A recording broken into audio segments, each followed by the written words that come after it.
Salve os irmãos, a paz do Senhor Jesus Cristo, amém, irmãos? Estamos mais aqui um dia com a EBD, estamos no segundo trimestre, a quarta aula, irmãos. Nós vamos estar aqui ministrando a aula e eu espero que os irmãos aproveitem e desfrutem dessa ministração de hoje, amém, irmãos? Está conosco aqui Diácono Diego, bênção de Deus, vai ser o ministro hoje da aula. Está conosco também o pastor Valdemiro, está nos honrando com a sua presença. Nós vamos estar orando, irmãos, e dar início a esta aula, amém? Em nome de Jesus Cristo. Senhor nosso Deus, eterno e querido Pai, na tua presença nos colocamos, Senhor Deus, pedimos para que o Senhor venha nos ajudar. Espírito Santo, tenha a liberdade de nos ensinar, de nos revelar a tua palavra. Senhor, em nome de Jesus Cristo, que esta aula venha a ser edificante, que os teus filhos venham aproveitar cada vez mais a tua santa palavra. Nos ajuda neste momento, para a honra e glória do teu nome, é que nós te pedimos e agradecemos. Em nome de Jesus Cristo, amém? Paz, irmãos, uma alegria mais uma vez estarmos aqui, irmãos, para podermos aprender mais sobre as Escrituras, sobre a palavra do Senhor. Muita satisfação, muita alegria fazermos isso hoje. Hoje, como o pastor Robson colocou, estamos na quarta aula, vamos falar sobre a iluminação espiritual do crente. E ao longo desse trimestre nós estamos estudando o livro de Efésios, que foi escrito por Paulo, na prisão em Roma, por volta de 60 a 62 depois de Cristo, né? E nas últimas aulas, o que nós já vimos, irmãos? Que fomos eleitos pela presciência do nosso Senhor, né?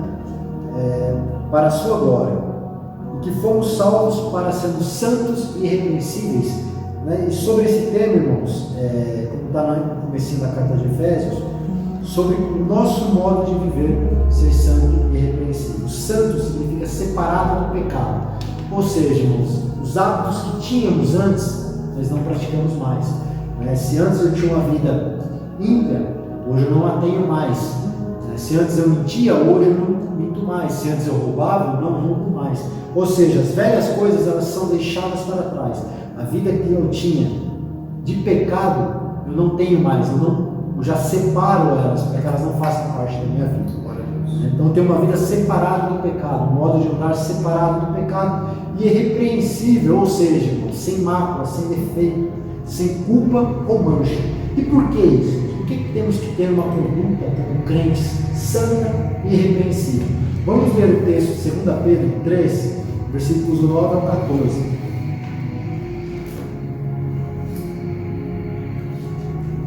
Que diz o seguinte: o Senhor não demore em cumprir a sua promessa, como julgam alguns. Ao contrário, Ele é paciente com vocês, não querendo que ninguém pereça, mas que todos cheguem ao arrependimento. O dia do Senhor, porém, virá como ladrão. Os céus desaparecerão com grande estrondo, os elementos serão desfeitos pelo calor, e a terra e tudo o que dela há será desnudada, ou seja, desaparecerá. Visto que tudo será assim desfeito, que tipo de pessoas é necessário que vocês sejam? Vivam de maneira santa e piedosa, esperando o dia de Deus e apressando a sua vinda. Naquele dia os céus serão desfeitos pelo fogo, e os elementos se derreterão pelo calor. Todavia, de acordo com a sua promessa, esperamos novos céus e nova terra, onde habita a justiça. Portanto, amados, enquanto esperam essas coisas, empenhem-se para serem encontrados por Ele em paz, imaculados e inculpáveis. Então, irmãos, temos que ter uma vida santa e irrepreensível, um modo de andar, que quando Cristo vier, não sejamos surpreendidos pela sua vinda, a qual aguardamos.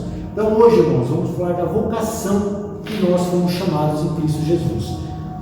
O nosso texto áureo, que está lá em Efésios 1,17, diz o seguinte: para que Deus, de nosso Senhor Jesus Cristo, o Pai da glória, vos dê em seu conhecimento o espírito de sabedoria e de revelação. Irmãos, em Efésios 1, versículo 14, que nós comentamos na última aula, Paulo nos fala que fomos selados pelo Espírito Santo, e que o Espírito Santo é o nosso superior, é a nossa garantia da nossa salvação. Logo depois, Paulo vai orar pela igreja de Efésios.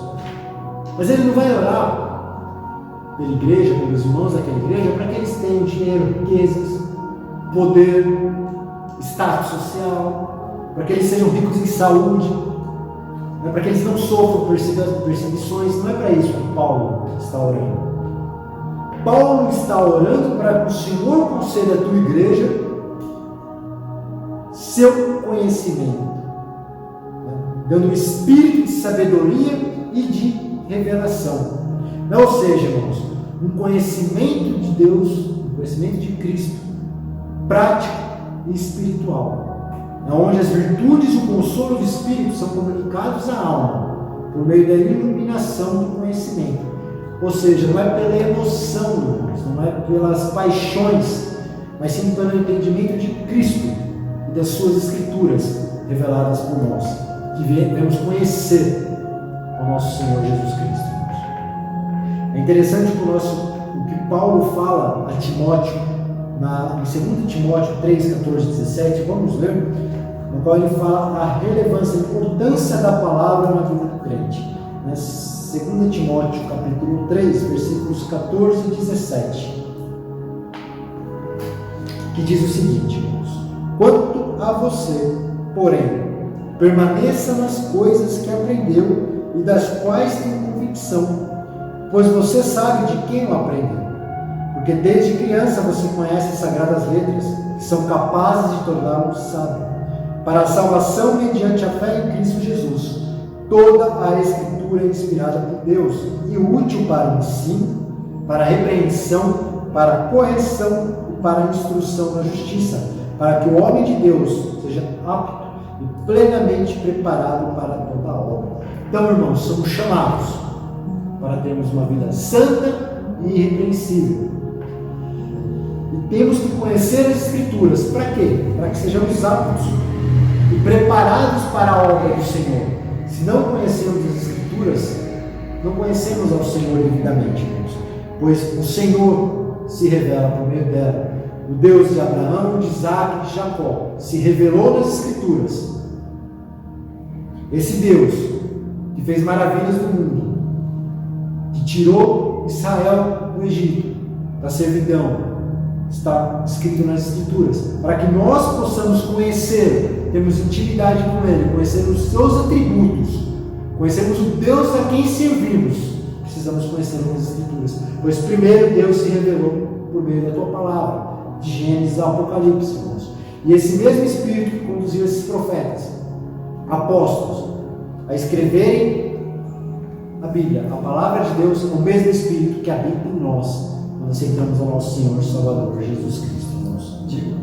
Paulo ele vai levar muito a sério essa questão de conhecer as Escrituras, aprender de Cristo, porque posso a sua morte, ele vai chamar o seu filho na fé, Timóteo, vai olhar para Timóteo e vai dizer: olha, Timóteo, separa homens idôneos, né? Eu vou fazer melhor, vamos ler, né? Em 2 Timóteo, no capítulo 2, o versículo 2 vai dizer assim: e o que de mim, entre muitas testemunhas, ouviste, confia-o a homens fiéis, que sejam idôneos para também ensinarem a outros.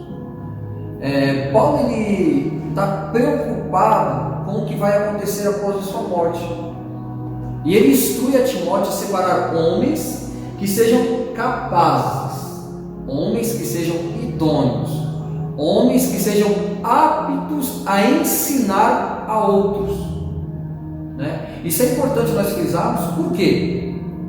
Porque Paulo está preocupado em que as pessoas que vão ensinar outras pessoas sejam homens capazes, homens aptos a ensinar.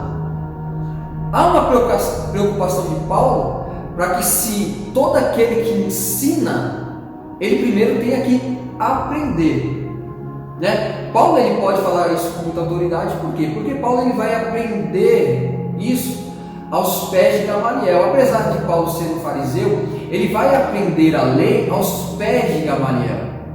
Ou seja, para que Paulo pudesse estar ensinando as Escrituras Sagradas, ele também sentou para aprender, né? Existem muitas pessoas, irmãos, que antes de sentar para aprender, já querem ensinar a outros. Então são pessoas que não estão aptas a ensinar. Paulo, ele vai chamar o seu filho na fé, Timóteo, e ele vai dar uma instrução muito boa para ele, dizendo: olha, Timóteo, você precisa separar pessoas que sejam aptas a ensinar, pessoas idôneas, não é qualquer um. É bem importante nós entendermos isso. Não é qualquer um, são pessoas aptas a ensinar, pessoas que um dia aprenderam e estão aptas a ensinar. Paulo, ele fala isso com muita autoridade. Exatamente, é importante a gente observar nesse ponto que o que ensinamos não é o que o pastor Robson aprendeu ao longo da vida dele, o que ele escreveu, não é o que eu sei, não é o que os homens aprenderam ao longo dos séculos. Aqui não é história, não é filosofia, é a palavra do Senhor. Então o que nós estamos transmitindo, o que estamos ensinando, são os mandamentos do Senhor, é a palavra que o Senhor deu aos seus filhos. Então o que ensinamos, o que falamos, o que pregamos não vem de nós, não é nosso. Então a gente tem que conhecer, estudar, aprimorar, ser capacitado no conhecimento da palavra do Senhor, para que possamos ensinar aquilo que o Senhor nos deixou nas suas escrituras. Por isso que Paulo, ele disse que nós não temos no que nos gloriarmos. Nós não temos glória nenhuma em pregar o Evangelho, porque nós não fazemos mais do que a nossa obrigação. Por que, irmãos, nós não fazemos mais do que a nossa obrigação? E o porquê que nós não podemos nos gloriar em pregar o Evangelho? Porque o que nós falamos e o que nós testificamos não vem de nós. Nós estamos testificando de alguém que morreu por nós. E é por isso que a glória é só dele, daquele da qual nós testificamos. Certo? Glória a Deus.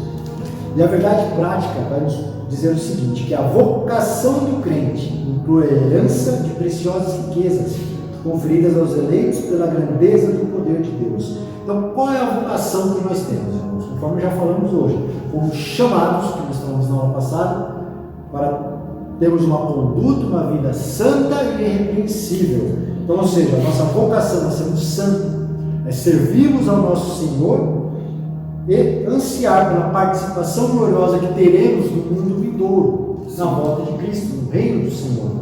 Então essa é a nossa vocação. Nós não estamos sendo chamados para termos bens materiais, não estamos chamados para termos conforto neste mundo. Mas, pelo contrário, somos chamados para testemunhar e apregoar a palavra do Senhor, para que o mundo o conheça, para que eles possam vir a ser salvos e conhecer ao nosso Senhor Jesus.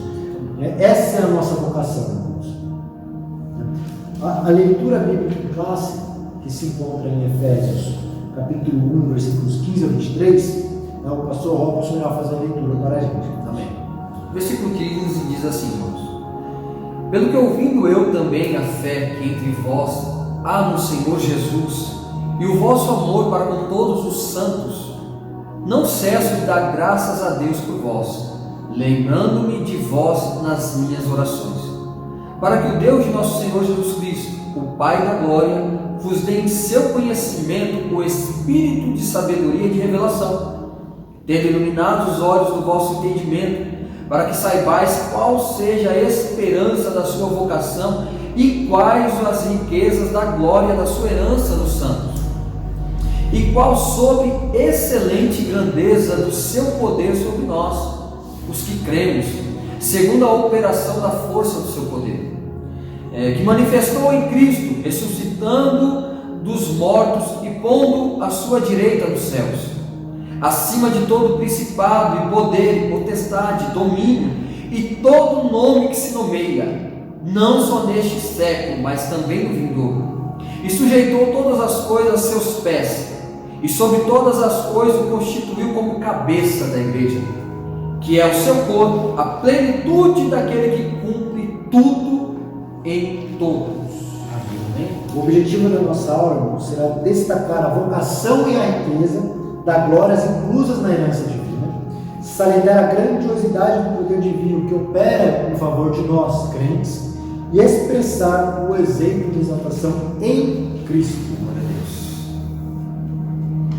A introdução da nossa aula diz o seguinte, irmãos: ainda no primeiro capítulo, o apóstolo Paulo inicia uma longa sentença assim dividida. Ações de graça, que estão nos versículos 15 e 16 que lemos. Oração intercessora, 17 e 19. E confissão de louvor e exaltação, nos versículos 20 e 23. Nessa sentença, somos exortados a louvar o Senhor pela nossa eleição, buscar a iluminação do Espírito para compreender a dimensão de nossa chamada e herança divina, bem como entender a grandeza do poder de nosso Deus. Então o apóstolo ensina que os salvos devem ser iluminados para compreender quais são a esperança da vocação e riquezas da glória da sua herança. Eu queria só ressaltar que é importante a gente comentar. Na leitura bíblica em classe, nós lemos o versículo de número 15, só para a gente fazer um breve comentário, que diz assim, pelo que ouvindo eu também a fé que entre vós há no Senhor Jesus e o vosso amor para com todos os santos. Lembrando-nos que Paulo está escrevendo essa carta à igreja de Éfeso. Esta mesma leitura que nós estamos fazendo, que Paulo ele escreve, destacando a fé e o amor que há naquela igreja. Nós estamos falando da mesma igreja que está escrito no livro do Apocalipse, onde esse amor que Paulo destaca já não mais existe, porque Cristo vai os repreender dizendo que eles deixaram a primeira obra e o primeiro amor. Então veja só, a igreja que começa de uma forma muito tremenda, que é em fé, em amor, é uma igreja que está no livro do Apocalipse sendo repreendida porque largou esse primeiro amor. Nós estamos nas igrejas do século XXI, acontece até hoje as mesmas coisas. Uma igreja que começa com esta fé, e esse amor que exala de uma forma tremenda, mas que ao passar do tempo com tribulações, que ao passar do tempo com as perseguições, com as tribulações do dia a dia, com as aflições do dia a dia, esse amor vai se perdendo e vai se esfriando.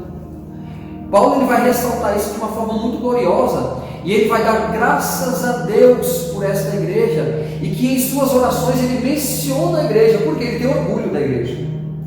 Será que nós hoje, como igreja, nós somos motivo de orgulho para os nossos líderes? Nós somos motivos de orgulho para aqueles que nos lideram, a ponto deles em suas orações dar graças a Deus por nossa vida, por nossa congregação? Nós deveríamos refletir um pouco mais sobre isso. Não é isso, Nico? Exatamente, indo além até do ambiente nosso, da congregação da igreja. Qual que é o nosso testemunho também para o mundo? Sim. Será que nós estamos sendo luz no mundo? Porque se nós muitas vezes não damos o orgulho não no pejorativo, mas a alegria dos líderes, quanto mais no mundo, irmãos. Qual o nosso testemunho como crentes?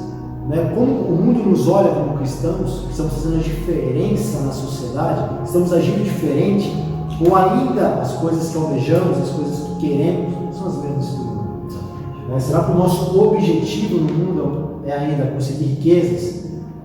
Será que é esse? Será que é conseguir títulos? Ou conseguir uma vida calma, tranquila? Não é isso que a Bíblia nos fala. Nós devemos buscar, em primeiro lugar, o reino de Deus e sua justiça, e as demais coisas serão acrescentadas.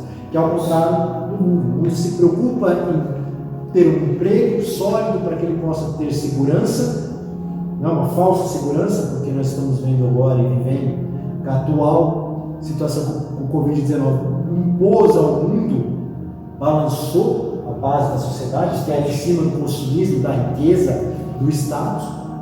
Ou nós, como crentes, estamos firmes e inabaláveis nas Escrituras.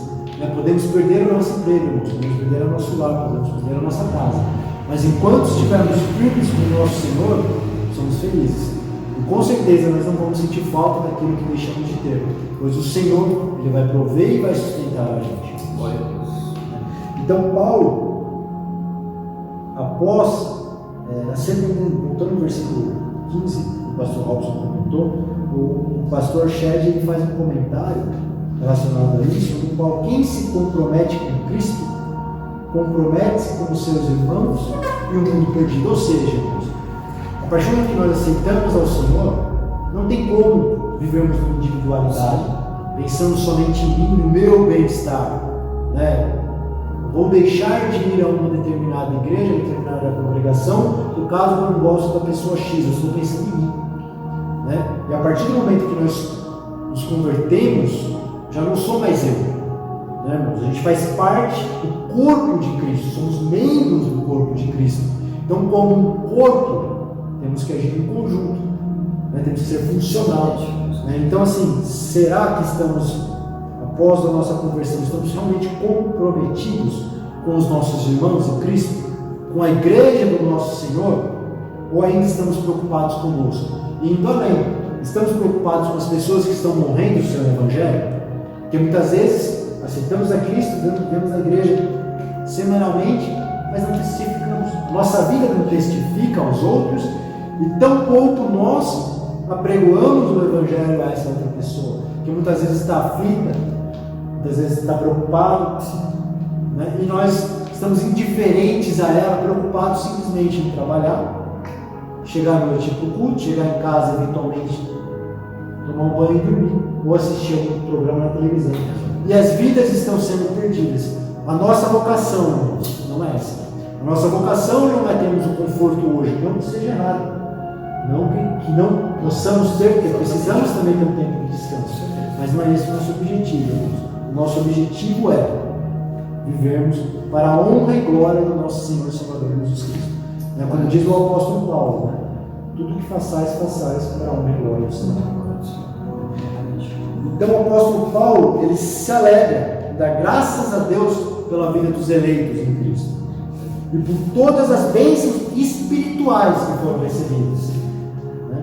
Que é a eleição, a predestinação, a filiação, porque em Cristo somos feitos agora filhos de Deus e co-herdeiros em Cristo, e ainda os dons do Espírito que nós recebemos.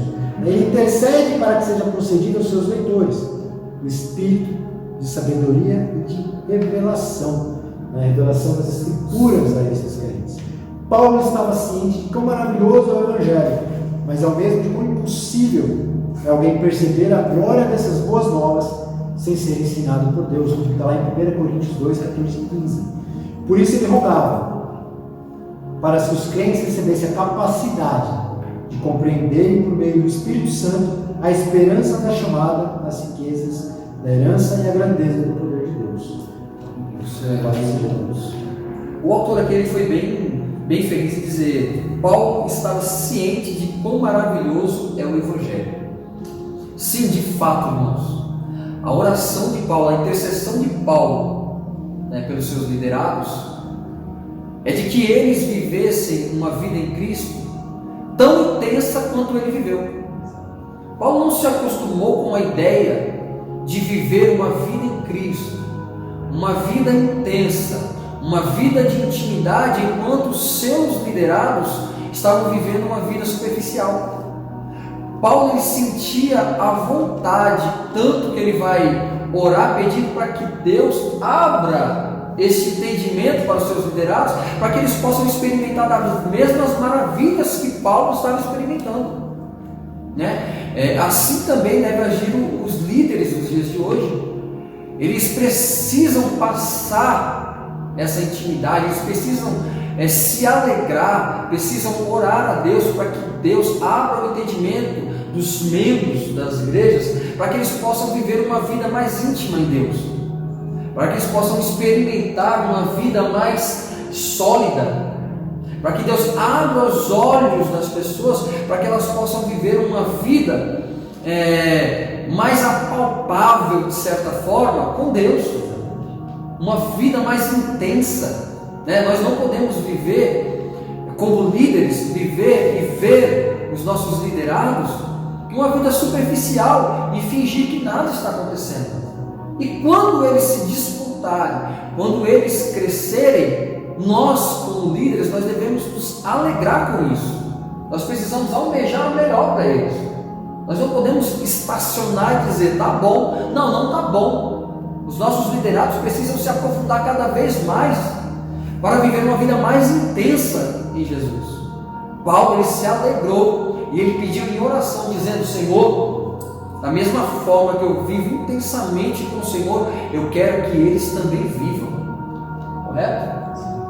E nós, como liderados, a gente tem que estar dispostos, né, irmãos, a nos dedicarmos ao Evangelho, nos dedicarmos à Sua palavra, a estarmos à disposição de Cristo para servir na obra, né, irmãos? Não estarmos acomodados, né, sermos salvos e pronto, acabou. Não é só isso, irmãos. Nós somos, a partir do momento que somos salvos, como a lição está nos ensinando, somos vocacionados, chamados para uma obra, uma forma de viver baseada no Evangelho, e não para ficarmos no conforto do nosso lar, vindo à igreja semanalmente. E não só as bênçãos, né, gente?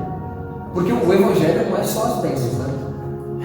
As aflições chegam, as perseguições chegam, tanto que Paulo vai orar na segunda carta de Timóteo, no capítulo 2, verso 2, ele também vai falar. Ele vai falar: olha, Timóteo, sofre comigo as aflições do Evangelho. Então veja só, sofra comigo as aflições de um soldado, né? Paulo ele vai escrever de uma forma muito interessante, e nós podemos ler lá em 2 Timóteo, né, o versículo 3, isso. Tu, pois, sofre as aflições como bom soldado de Jesus Cristo.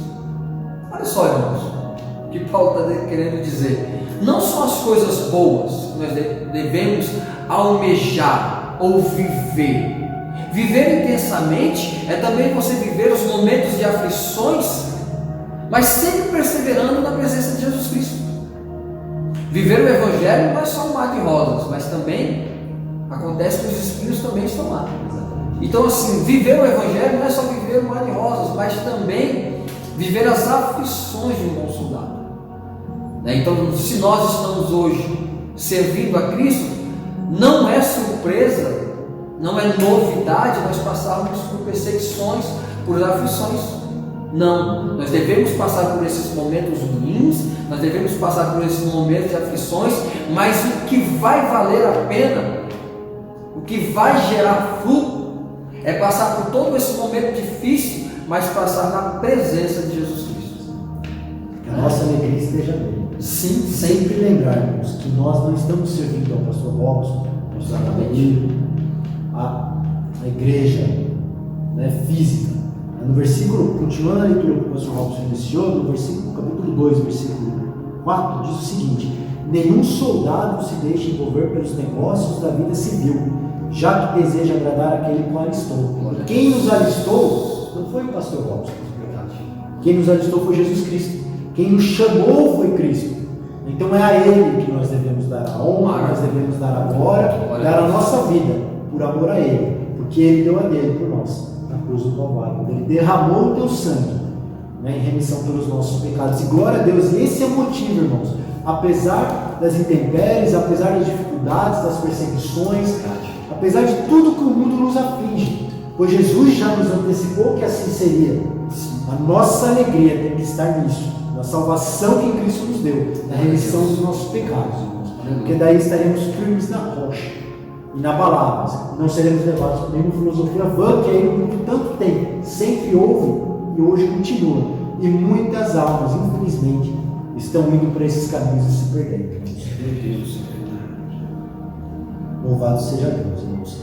Então, a esperança da nossa vocação, irmãos, ela está pautada em 3 aspectos. Vamos ler 2 Timóteo, capítulo 1, versículo 9, que é um dos aspectos da esperança da vocação. Capítulo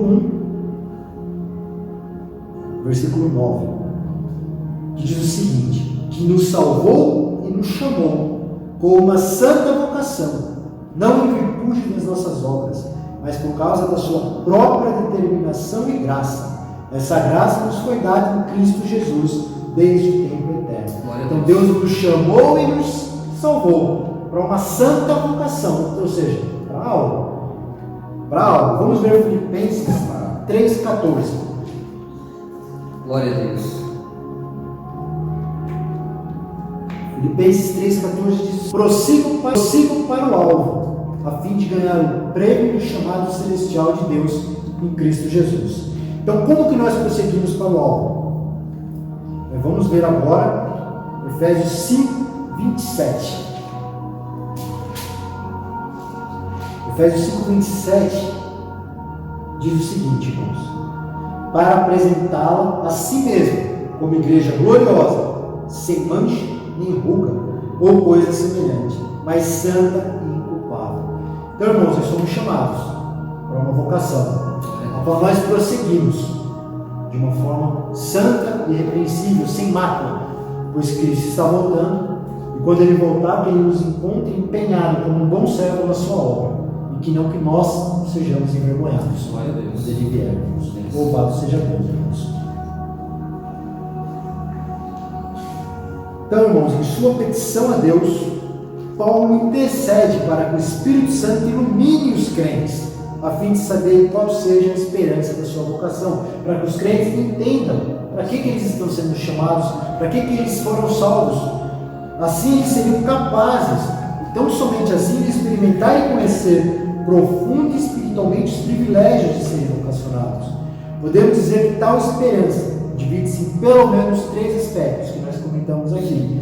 Deus chamou pessoas do passado, 2 Timóteo 9, ou seja, uma chamada em que Ele teve iniciativa por meio da eleição em Cristo, da qual nós fazemos parte, pela presciência de Deus. A chamada abrange serviço de santificação hoje. Então, irmãos, fomos chamados para fazer a obra hoje, não daqui a um ano, não quando tivermos dinheiro, não quando terminarmos a faculdade, o ensino médio, não quando conseguirmos um emprego. Sempre, irmãos, nós estamos sendo chamados para fazermos o serviço hoje e sermos santificados em Cristo Jesus hoje. Pois Cristo virá. Ele virá como um ladrão. Nós não sabemos a hora, nós temos que estar preparados.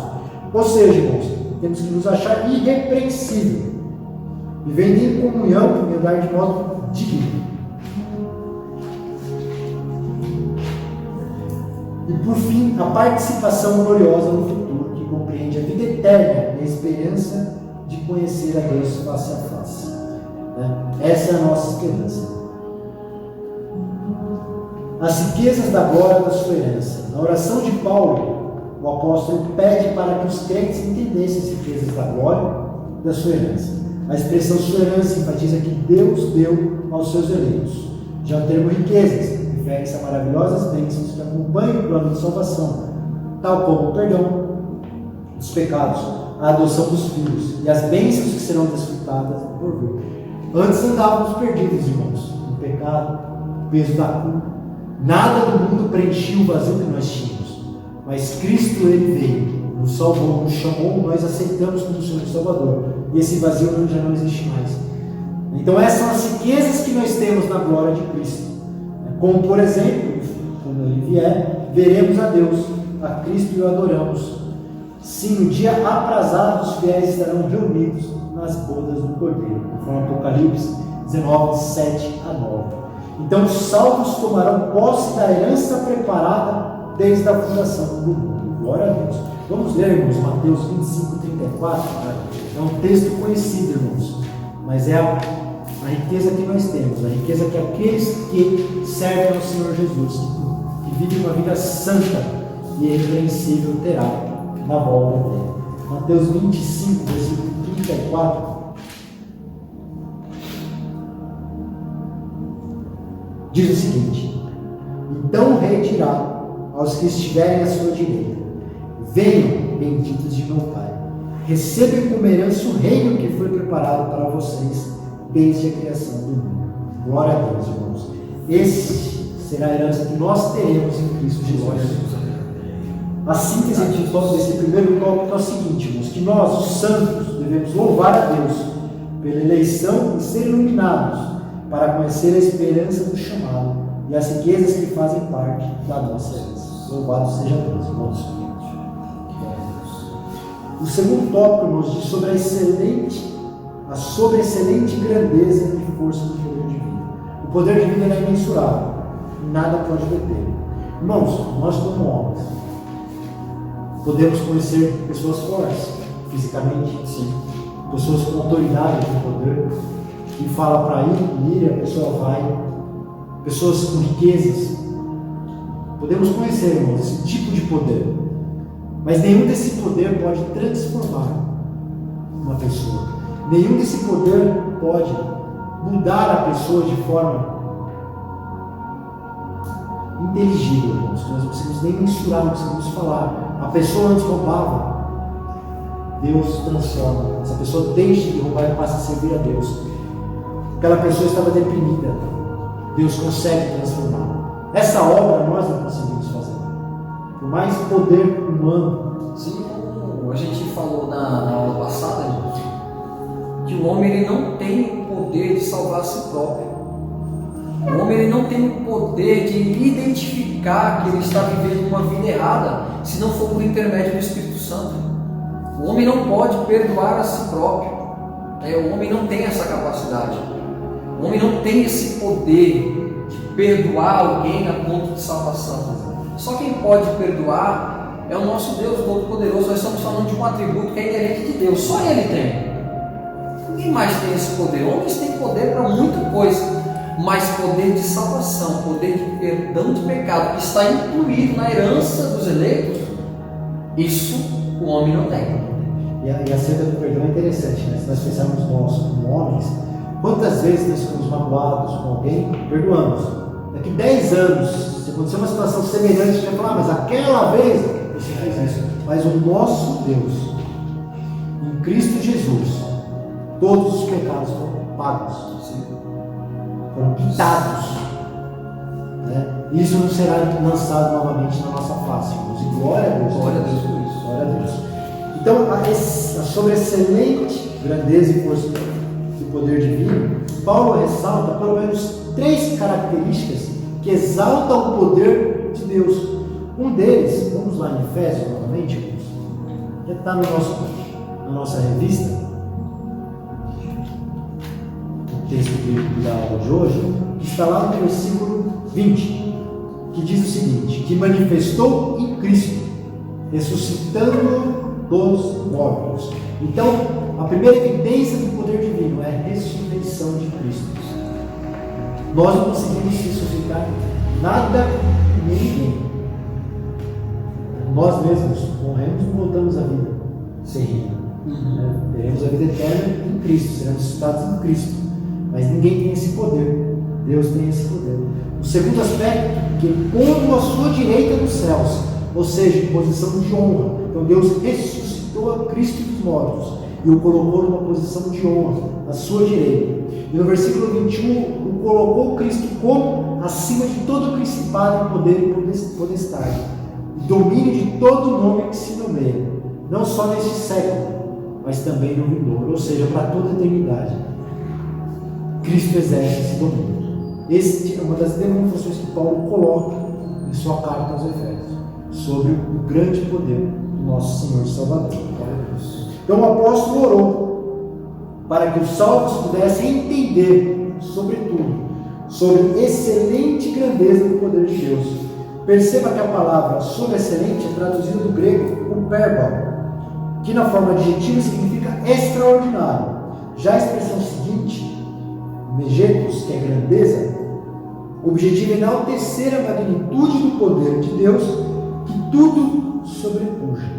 O termo dunamis, aqui traduzido por poder, indica feitos miraculosos que requerem força fora de medida, que a gente não consegue mensurar. Logo, a repetição desses termos indica que apenas o maior de todos os poderes é capaz de realizar a transformação e a salvação do homem. Vamos ler, irmãos, 2 Pedro, capítulo 1.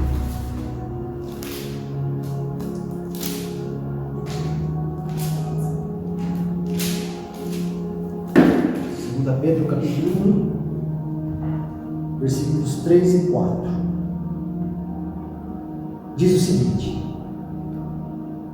seu divino poder nos deu tudo de que necessitamos para a vida e para a piedade, por meio do pleno conhecimento daquele que nos chamou para a sua própria glória e virtude.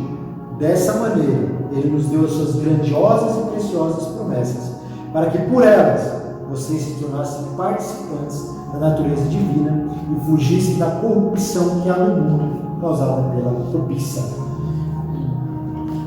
Louvado seja Deus, irmãos. e que somente um poder tão grande assim pode operar e concretizar as bênçãos inclusas na esperança da vocação e nas riquezas da herança que temos em Cristo. Isso aqui Diego, a gente percebe muito bem que o poder de Deus ele é imensurável, ele é transcendente, na verdade.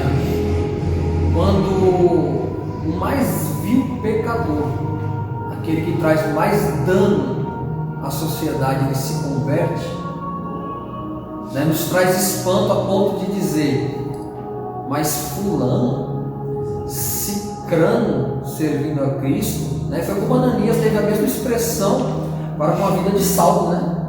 Mas o Saulo de Tarso, que persegue os teus, que trancafia, que mata, que encerra em prisões, né? É a mesma expressão que nós fazemos com o mais vil pecador. Isso vai demonstrar o poder de Deus em ação, a ponto de nos surpreender. E é por isso que nós não entendemos. Nós ficamos surpresos porque de fato nós não entendemos como um Deus tão poderoso pode perdoar e pode salvar o mais vil pecador. É uma coisa que o ser humano ele não consegue entender. Exatamente, é que nem um milagre, né? Segundo o apóstolo Paulo, que antes matando os cristãos, né? Seguindo a seita dos fariseus, doutor na lei, né? Ou seja, ele tinha um status, ele tinha poderes dentro da sociedade judaica, e ao ser chamado por Cristo, ele abriu mão do seu status, do seu reconhecimento, do seu conforto, dos seus bens, de tudo que ele tinha na sociedade. Houve uma transformação dentro dele, irmãos, para que ele pudesse ser o Paulo que nós conhecemos nas Escrituras, que escrevem as cartas, para que ele pudesse ser um servo poderoso do Senhor Jesus aos gentios, né? E essa transformação é inexplicável, né? Nós não conseguimos explicar. Os próprios apóstolos ficaram com receio de Paulo logo após a sua conversão, de tão grande transformação que o nosso Deus, irmãos, pode fazer em nossas vidas, como ele impacta as nossas vidas. É verdade. Então, na sentença, lá em Efésios 1:9, que fala, segundo a operação da força do seu poder, o apóstolo Paulo ele faz uso de 3 vocábulos gregos, concordantes entre si. O primeiro deles é a palavra operação, que é a tradução de energia, e também significa eficácia, né? Sinalizando a ideia de poder em atividade. Segunda expressão é força, vem do termo kratos, que traz a ideia de intensidade. E finalmente, ímpetus, que indica o poder inerente de Deus. A associação desses conceitos revela o poder potencial de Deus que, inerente à sua natureza divina, opera em favor daqueles que o creem. Para aprofundar essa impressionante descrição, Paulo apresenta 3 exemplos irrefutáveis da força desse poder. São os 3 exemplos que nós abrimos essa história, que é a ressurreição de Cristo, a sua ascensão à direita de Deus dos céus e a elevação acima de todo o domínio. A síntese desse segundo tópico é a seguinte, irmãos, que o poder de Deus é extraordinário e supera todo e qualquer outro poder. Este maravilhoso poder opera no interesse de salvar a humanidade caída. Louvado seja Deus, irmãos. Ou seja, um Deus todo-poderoso a qual nós servimos, que esse poder só vem dele, é o Deus do qual nos quer, nos chama para uma salvação. Operando Deus de fato em questão de salvação, qual é o homem que pode impedir? Exatamente. Louvado seja Deus. E Cristo, ele é o nosso exemplo de exaltação. Vamos ler, irmãos, 1 Coríntios 15, versículos do 20 ao 23. 1 Coríntios 15,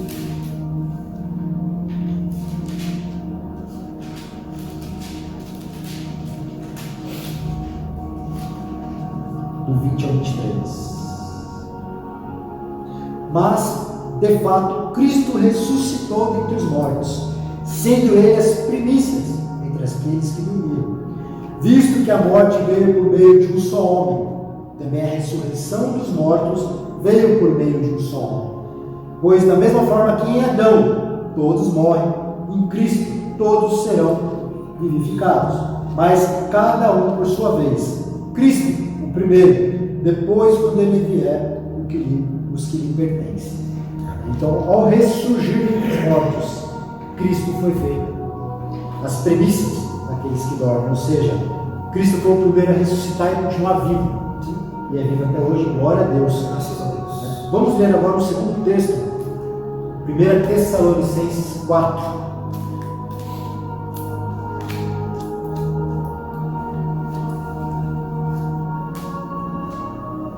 1 Tessalonicenses 4, 14.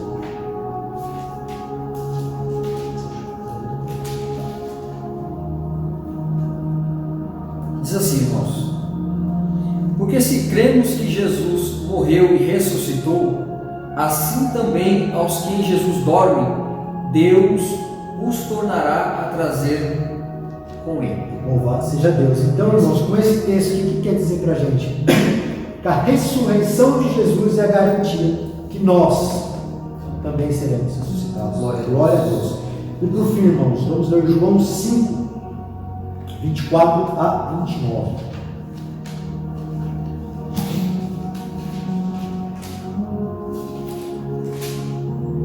Que diz o seguinte: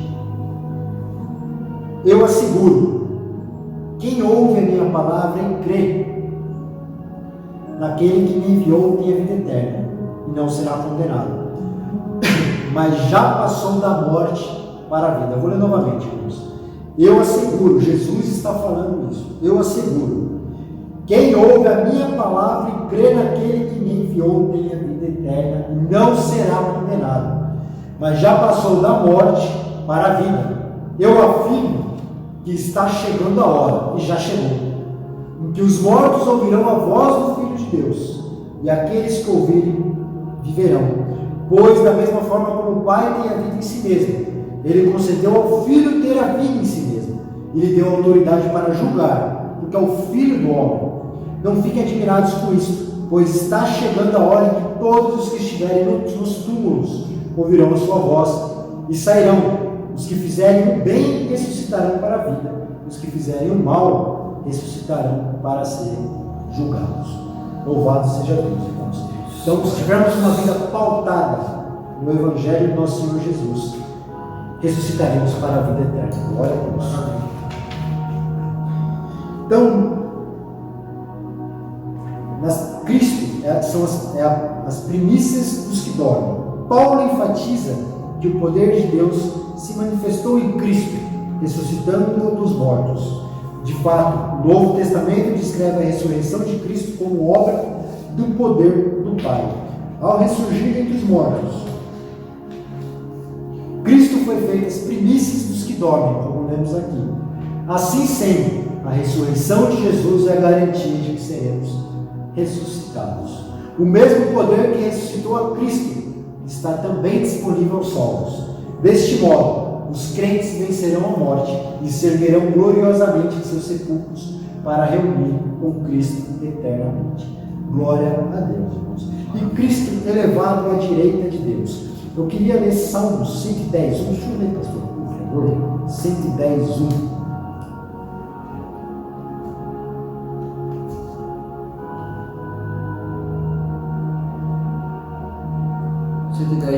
Isso, por favor.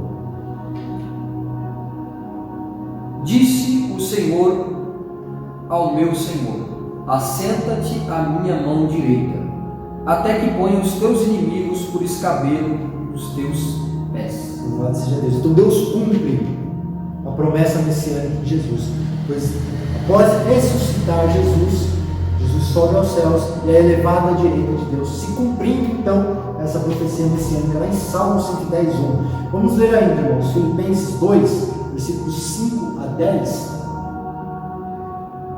que diz o seguinte, 5 a 11, desculpa, que diz o seguinte: seja a atitude de vocês a mesma de Cristo Jesus, que embora sendo Deus, não considerou que ser igual a Deus era algo que se devia apegar-se, mas esvaziou-se a si mesmo, vindo a ser servo, tornando-se semelhante aos homens, e sendo encontrado em forma humana, humilhou-se a si mesmo, e foi obediente até a morte, e morte de cruz.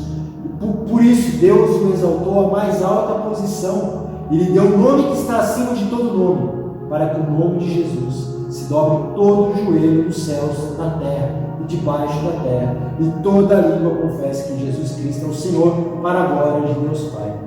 Então Jesus ocupou uma posição de honra e autoridade. Paulo, ele teve essa experiência também quando viu Estevão sendo martirizado ali, e Estevão, ele relata que viu os céus abertos e viu o Filho à direita do Pai. Irmãos, Paulo, ele tem autoridade do que está falando. Paulo está falando que esta profecia que é anunciada no Salmo 110, ele vai se cumprir de fato em Jesus, e não é apenas um testemunho, foi uma realidade. Jesus, ele é o nome acima de todos os nomes, e assim como o salmista vai dizer, e vai se cumprir no Novo Testamento, nós devemos de fato saber, irmãos, que nós temos esse Deus, que, como o Diego falou, ele morreu, ressuscitou e vive para sempre. Nós vamos ver algumas mortes, alguns que ressuscitaram, tanto no Antigo Testamento quanto no Novo Testamento, mas uma coisa interessante, todos estes que morreram e ressuscitaram, morreram de novo, ou seja, tiveram duas mortes. Jesus não, ele morreu pelos nossos pecados de fato, e ressuscitou e vive eternamente. Louvado seja Deus. Glória a Deus. Ele está sentado à direita de Deus Pai, o que indica o triunfo que ele teve sobre o pecado, sobre as forças do mal. E para finalizar, irmãos, vamos ver 1 Coríntios 15, versículos 56 e 57.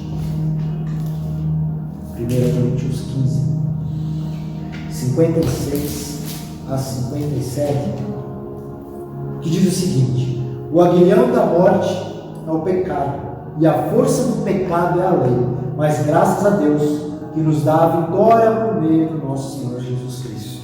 Então, em Cristo, a nossa participação na vida celestial está assegurada, está garantida. Louvado seja Deus. Então, Paulo reforça o poder de Deus quando da elevação de Cristo ao trono, pondo-se à direita nos céus. Aqui está em foco a ascensão de Cristo, em referência à promessa messiânica que lemos há pouco. O grau de exaltação para uma posição de honra e autoridade indica o completo triunfo de Cristo sobre o pecado e as forças do mal. Esse triunfo também está assegurado aos salvos e endossa, confirma nossa participação na vida celestial, conforme indica a expressão nos fez assentar nos lugares celestiais. Assim, tanto a ressurreição quanto a ascensão de Cristo são obras do poder do Pai. Louvado seja Deus, irmãos. Neste ponto, Paulo ensina que o poder de Deus exaltou Cristo acima de todo principado, poder, potestade e domínio, e de todo nome que se nomeia. Significa que ele foi exaltado acima de toda eminência, do bem e do mal, de todo título que se possa conferir nessa era e também no porvir. Então, irmãos, podemos pensar ao longo da história todos os reinos, poderes humanos que existiram. E na nossa era atual, podemos pensar nos presidentes, nos governos poderosos que existem hoje, mas nada se iguala ao nome, ao poder e domínio do nosso Senhor Jesus Cristo, que foi dado pelo nosso Deus. Então, o resultado desse triunfo, ele traz à igreja dois benefícios. Primeiro, que Deus fez Cristo a cabeça da sua igreja. E segundo, é que Deus designou a igreja para ser a expressão plena de Cristo. E nós somos os membros da igreja. Somos os membros de Cristo. E nós precisamos louvar a Deus, porque Ele se nomeou a cabeça da igreja. Muitos nomeiam homens, muitos nomeiam títulos, mas nós que somos servos, nós temos consciência que ainda Deus, Ele manda na igreja. Deus ainda é o dono da igreja. Deus ainda é o dono, Ele é o pastor supremo da igreja. Então, quando nós nos rebaixamos a ter homens como cabeça suprema da igreja, nós estamos errando de uma forma muito terrível. Quando nós olhamos para a vida de pessoas humanas, falhas, pecadoras, e nós abrimos mão do Evangelho por causa destas pessoas, nós estamos cometendo um erro muito grave. Porque esta palavra, ela é uma verdade de que Cristo Ele é a cabeça da igreja. Se nós temos que tomar como exemplo alguém, é tomar ele como exemplo. E outra, nós temos uma responsabilidade de transmitir Cristo através de nossa conduta, através de nossa vida para o mundo. É como Paulo falou, que nós somos uma carta escrita por Deus para o mundo. Amém? Louvado seja Deus. Então, o nosso foco, irmãos, é Cristo. Nosso foco não tem que ser a vida do irmão Paulo, a vida de quem está à frente da igreja, mas sim a Cristo, porque Ele é o cabeça da igreja e nós, os membros da igreja. Irmãos. Isso significa que nenhum poder pode prevalecer contra a igreja do nosso Senhor, conforme Mateus 16, 18. Enfim, irmãos, o nosso chamado em Cristo é que tenhamos uma vida santa e irrepreensível e que reconheçamos a vocação que temos e a herança que teremos na vinda de Cristo Jesus, irmãos. Então, embevecido com as bênçãos espirituais, Paulo mantém a adoração contínua ao eterno Deus, a atitude que deve ser seguida por todos os salvos. A compreensão das dádivas da salvação demonstra o excelso valor daquilo que Deus fez por nós. Seus atos poderosos viabilizam a transformação e a glorificação dos que creem. Aleluia. Glória a Deus, irmãos. Louvo a Deus, irmãos, por mais esta aula, por mais essa oportunidade de estar com os irmãos, aprendendo e crescendo no conhecimento do nosso Deus e do nosso Senhor Salvador Jesus Cristo, irmãos. Passa agora a palavra ao pastor Robson para fazer as considerações finais e a oração. Que Deus os abençoe em Cristo Jesus. Glória a Deus. Irmãos, é um prazer mais uma vez estar podendo ministrar esta aula, podendo cooperar com os irmãos. Espero que os irmãos tenham aproveitado bastante essa aula. Espero que os irmãos tenham desfrutado da porção da palavra de Deus. Quero louvar a Deus pela vida do nosso irmão Diácono Diego. Tem sido uma bênção do céu. Pastor Valdomiro, que está aqui nos acompanhando. Quero louvar a Deus pela vida de cada um dos irmãos que estão nos privilegiando, assistindo esta aula, irmãos, e deixar que tudo isso que nós comentamos hoje, a salvação do intermédio do poder de Cristo, tudo isso, irmãos, está em foco a nossa vida e nós devemos nos sentir privilegiados por estar tendo a oportunidade de fazer essa obra. Nós vamos continuar, irmãos, em nome de Jesus Cristo, fazendo esse trabalho. Espero que os irmãos estejam contentes, espero que os irmãos estejam aproveitando destas aulas, porque tudo que nós estamos fazendo é por amor a esta obra. Estamos fazendo por amor, e que o Senhor possa abençoar os irmãos em nome de Jesus Cristo. Nós vamos estar orando, vamos estar dando um término em nome de Jesus Cristo. Amém? Senhor nosso Deus eterno, querido Pai, nós queremos louvar e bendizer o Teu nome, porque se chegamos até aqui, ao findar desta aula, é porque o Senhor nos permitiu. Pai, muito tem sido os conhecidos, muito tem sido, Senhor, das pedras, mas o Senhor, ó Pai amado, é o Deus que nos chamou, o Senhor é o cabeça da igreja, o Senhor é aquele, Senhor Deus, do qual nos escolheu para esta obra. Senhor, nós queremos viver as maravilhas do Senhor, a herança da qual o Senhor tem nos preparado. Pai, nos abençoa e que o Senhor possa nos dar o privilégio, Pai, de fazer muitas outras aulas para a glória e exaltação do Teu nome. É o que nós te pedimos e agradecemos em nome de Jesus Cristo. Deus abençoe os irmãos. Até a próxima aula, em nome de Jesus. Amém? Amém.